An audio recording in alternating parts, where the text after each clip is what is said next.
Bienvenidos un día más a Timotoski, un día más para aprender juntos acerca de Jesús. Hoy hablaremos sobre Daniel y sus amigos. Y esta historia de la Biblia la encontramos en el libro de Daniel, capítulo 1, versículos del 1 al 21. Vamos a hablar sobre la reputación. ¿Qué es la reputación? Es lo que la gente piensa de alguien por sus actos, actitudes o por lo que dice. Muchas veces la reputación que dejamos no se corresponde con la realidad de lo que realmente somos. Pero tenemos un gran ejemplo, Daniel y sus amigos. Ellos fueron llevados al palacio del rey Nabucodonosor para ser formados por 3 años allá en Babilonia y así formar parte de esa corte. Pero ¿sabes qué? Ellos se opusieron a comer y a beber lo que le ofrecían por 3 años para la formación, que era vino y carne, porque Dios le había dicho que no podían comer eso.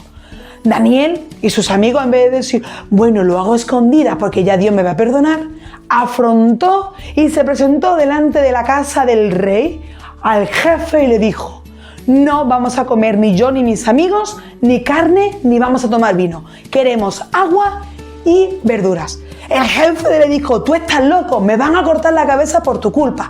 Y Daniel le dijo, dame 10 días de prueba. Aliméntame solo de agua y verdura. Pasaron los 10 días con esta alimentación. Le hicieron la prueba a él y a sus amigos y eran los más fuertes de todo el grupo. Así que el jefe de la casa real dijo, venga, os alimento así por todo este tiempo. Cuando terminaron los 3 años de prueba y llegaron delante del rey, resulta que eran los más listos, los más sabios y los más fuertes de todos los chicos que estaban formando.